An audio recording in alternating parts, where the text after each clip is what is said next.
భూమి క్వాలిఫికేషన్ తన దగ్గర పిఏగా జాయిన్ అవ్వడానికి సరిపోదని చెప్పి గగన్ భూమిని తిట్టేసి వెళ్ళిపోమని అంటూ ఉంటాడు.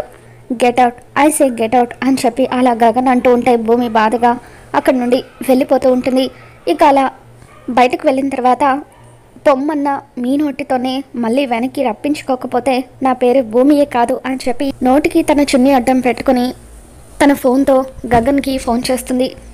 ఇక తను ఎప్పుడు మాట్లాడే ఒక ఫ్యాన్ లాగా గగన్తో మాట్లాడుతూ ఐ లవ్ యూ అని చెప్పి అంటూ ఉంటే నువ్వా, నీతో మాట్లాడే అంత ఓపిక నాకు లేదు, ఫోన్ పెట్టేసే అని చెప్పి గగన్ అంటూ ఉంటాడు.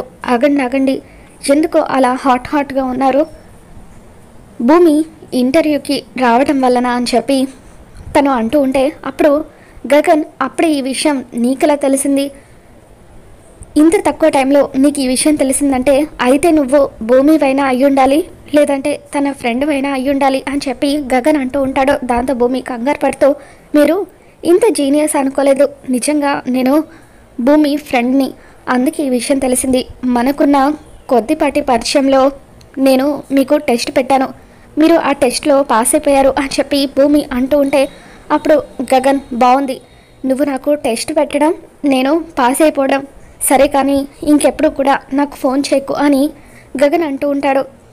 ఆగండి, నేను మిమ్మల్ని ఒక క్వశ్చన్ అడగాలనుకుంటున్నాను, మీరు ఏం చదివారు అని చెప్పి భూమి అడుగుతూ ఉంటుంది. దాంతో గగన్ ఎంబీఏ అని అంటాడు. అంతకుముందు ఏం చదివారు అని చెప్పి అంటూ ఉంటే బీఎస్సీ అని గగన్ చెబుతాడు. మరి డిగ్రీ పూర్తి చేసేంత వరకు మీకే బిజినెస్ పెట్టాలన్న ఆలోచన రాలేదు, అందుకే ఎంబీఏ చదివారు, బీఎస్సీ చదివిన మీరు అయితే సైంటిస్ట్ అన్నా అవ్వాలి, లేదంటే బిజినెస్ పెడదామన్న ఆలోచన ఉన్నప్పుడు బీకామ్ అయినా చదివి ఉండాలి, ఆ రెండు కాకుండా మీరు ఈ విధంగా చదివారంటే మీకే క్లారిటీ లేనట్టే కదా, మరి అటువంటప్పుడు భూమికి మాత్రం మీ దగ్గర పిఏగా పనిచేస్తానని ముందే ఎలా తెలుస్తుంది, మీ కంపెనీలో ఉద్యోగం చేయడానికి కావాల్సిన చదువు చదవడానికి తన పరిస్థితులు బాగోలేక ఇంటర్తోనే తను చదువుని ఆపేసింది, మరి అటువంటి భూమిని మీరు అవమానించడం ఎంతవరకు కరెక్ట్, ఈ దేశంలో చదువుకి తగ్గ జాబులు చేస్తున్న వాళ్ళు ఎంతమంది, చాలామంది చదివేది ఒకటి చేసేది ఒకటి, మరి అటువంటి భూమికి కూడా క్వాలిఫికేషన్ చూడకుండా మీ కంపెనీలో జాబ్ ఇవ్వచ్చు కదా, తన తెలివికి ఎటువంటి టెస్ట్ పెట్టకుండానే మీరు జాబ్ లేదని పంపించేయడం ఏమీ బాగోలేదు అని చెప్పి భూమి గొంతు మార్చి అలా గగన్కి చెబుతూ ఉంటుంది. నాకు ఇప్పుడు అర్థమైంది బాస్, భూమిని మీరు ఎందుకు ఉద్యోగంలోకి తీసుకొని అంటున్నారో, ఒకవేళ భూమిని ఉద్యోగంలోకి తీసుకుంటే అప్పుడు భూమి మీ కళ్ళ ముందే ఉంటుంది కాబట్టి ప్రేమించిన అమ్మాయి కళ్ళ ముందు తిరుగుతూ ఉంటే ఆ బాధను లోపల దాచుకొని మీ పని మీద మీరు సరిగ్గా కాన్సన్ట్రేట్ చేయరు, అందుకే కదా మీరు తనని ఉద్యోగం ఇవ్వనని పంపించేశారు, నాకు తెలుసులేండి అని చెప్పి భూమి అంటూ ఉంటుంది. దట్స్ నాట్ మై క్యారెక్టర్, ఉప్పెనొచ్చి ముంచేసినా కూడా తర్వాత నెక్స్ట్ ఏం చేయాలనే దాని గురించే నేను ఆలోచిస్తాను అని చెప్పి గగన్ అంటాడు. లేదు, మీరు భూమి కళ్ళ ముందుంటే డిస్టర్బ్ అవుతారు కాబట్టే ఇలా చేస్తున్నారు అని చెప్పి భూమి గొంతు మార్చి అలా గగన్ని రెచ్చగొట్టడంతో సరే నువ్వు ఇలా అంటున్నావు కాబట్టి భూమిని వెనక్కి పిలిచి తనకి చిన్న టెస్ట్ పెడతాను, ఇంటర్వ్యూలో అడిగే క్వశ్చన్స్ అన్నీ కూడా అడుగుతాను, ఏ ఒక్క ప్రశ్నకు తను సమాధానం చెప్పకపోయినా నేను తనని జాబ్లోకి తీసుకోను అని చెప్పి గగన్ అంటూ ఉంటాడు. సరే అని చెప్పి ఇక అలా భూమి ఫోన్ పెట్టేసిన తర్వాత కృష్ణప్రసాద్కి ఫోన్ చేస్తుంది. జరిగిందంతా కూడా కృష్ణప్రసాద్కి వివరిస్తుంది. మావయ్య ఎలాగైనా సరే నాకు ఆయన దగ్గర జాబ్ కావాలని చెప్పి భూమి అంటూ ఉంటే అప్పుడు చిన్నపిల్లలాగా మారం చేస్తున్నావేంటి భూమి, వాడు ప్రతి విషయంలో కూడా చాలా పర్ఫెక్ట్గా ఉంటాడు, వాడు అడిగే క్వశ్చన్స్ అన్నీ కూడా చాలా కష్టంగా ఉంటాయి, వాడి దగ్గర ఐఐటిలో చదువుకున్న వాళ్ళు మాత్రమే పని చేయగలుగుతారు, అటువంటిది నువ్వు వాడి దగ్గర ఇంటర్వ్యూలో సెలెక్ట్ అయ్యి జాబ్ చేయడం ఏంటమ్మా అని చెప్పి కృష్ణప్రసాద్ అంటూ ఉంటాడు. ప్లీజ్ మావయ్య, అదంతా నాకు తెలీదు, నేను ఆయన దగ్గర ఉద్యోగం చేసి తీరాల్సిందే అని చెప్పి భూమి అంటూ ఉంటే సరే మీ దగ్గర బ్లూటూత్ ఉందా అని చెప్పి అంటూ ఉంటాడు. ఎవరి దగ్గరైనా అడిగి తీసుకుంటానని చెప్పి భూమి అంటూ ఉంటే నువ్వు ఆ బ్లూటూత్ పెట్టుకొని నీ హెయిర్తో కవర్ చేసుకుని ఇంటర్వ్యూకి వెళ్ళు, అక్కడ అడిగే క్వశ్చన్స్ అన్నిటికీ కూడా నువ్వు కాసేపు ఆలోచిస్తున్నట్టుగా నటించు.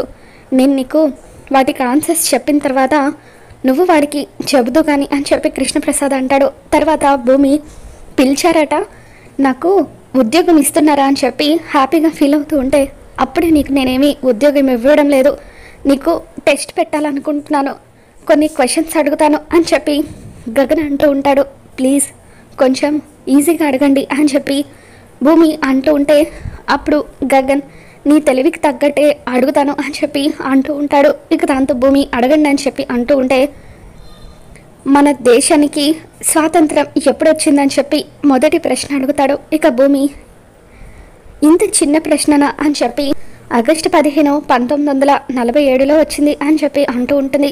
ఇప్పుడు నాకు జాబ్ ఇచ్చేస్తారా అని చెప్పి భూమి అడుగుతూ ఉంటుంది. అప్పుడే కాదు అని గగన్ అంటాడు. మన దేశం మొదట్లో ఎన్ని దేశాలుగా విడిపోయింది అని చెప్పి గగన్ అడుగుతాడు. 3 దేశాలు అని చెప్పి భూమి అంటూ ఉంటుంది. ఇక కృష్ణప్రసాద్ కరెక్ట్ చేస్తూ, అమ్మ భూమి ఫస్ట్లో 2 దేశాలుగా మాత్రమే విడిపోయింది, ఇండియా పాకిస్తాన్ అని చెప్పి అంటూ ఉంటాడు. దాంతో భూమి ఇండియా పాకిస్తాన్, ఆ తర్వాత 3 దేశాలుగా విడిపోయింది బంగ్లాదేశ్ అని చెప్పి భూమి చెబుతూ ఉంటుంది.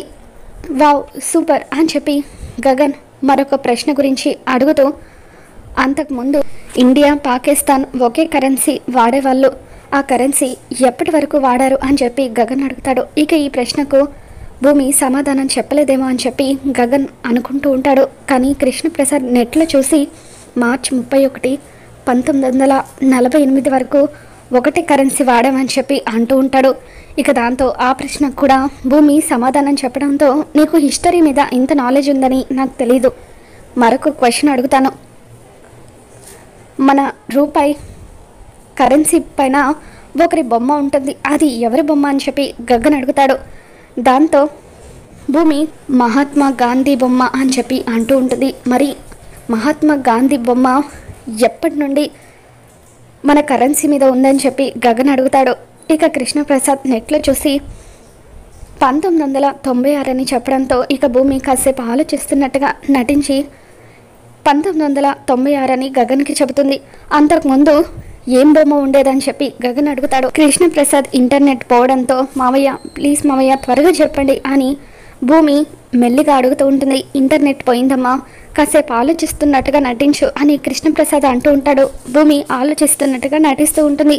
ఇక ఆ తర్వాత అశోక స్తంభం అని భూమి చెప్పడంతో, వావ్ సూపర్, నువ్వు ఇంత టాలెంటెడ్ అని అస్సలు అనుకోలేదు, ఈ జాబ్ నీకే ఇస్తున్నాను అని చెప్పి గగన్ కంగ్రాట్స్ చెప్తూ ఉంటే భూమి ఎంతగానో ఆనందపడిపోతూ ఉంటుంది. కృష్ణప్రసాద్ ఫోన్ పెట్టేస్తాడు. ఇక ఆ తర్వాత భూమి అలా ఆనందంతో సిగ్గుపడుతూ ఉండగా గగన్ మెల్లిగా తన మొహం మీద పడుతున్న హెయిర్ని వెనక్కి అంటాడు. ఇక తన చెవిలో ఉన్న బ్లూటూత్ బయటపడడంతో, ఏంటిది బ్లూటూత్ ఉందంటే ఫోన్ కూడా ఉండే ఉంటుంది కదా, ఫోన్ ఇలా ఇవ్వు అని చెప్పి గట్టిగా అరుస్తాడు. భూమి భయంగా తన చేతిలో ఉన్న ఫోన్ని గగన్ చేతిలో పెడుతుంది. డయల్ లిస్ట్లో అంకుల్ అని ఉండడంతో, ఎవరా అంకుల్ అని చెప్పి కృష్ణప్రసాద్కి గగన్ ఫోన్ చేస్తూ ఉంటాడు. అమ్మ భూమి ఇంటర్వ్యూలో సెలెక్ట్ అయిపోయావా అని చెప్పి కృష్ణప్రసాద్ ఆనందంతో అడుగుతూ ఉంటే ఇక భూమి మాత్రం టెన్షన్ పడుతూ ఉంటుంది. గగన్ భూమికి ఆన్సర్ చెప్పింది కృష్ణప్రసాద్ అని తెలుసుకుంటాడు. రాబోతున్న ఎపిసోడ్లో గగన్ భూమిని అవమానించి అక్కడి నుండి పంపించేస్తాడు. మళ్ళీ భూమి గొంతు మార్చి గగన్ మనసు మార్చి తన దగ్గర పిఏగా ఉద్యోగాన్ని అయితే కొట్టేస్తుంది. మరి రాబోతున్న ఎపిసోడ్లో ఏం జరగబోతుందో మళ్ళీ మన ఛానల్ తెలుసుకుందాం. ఈ వీడియో మీకు నచ్చినట్లయితే తప్పకుండా లైక్ చేయండి.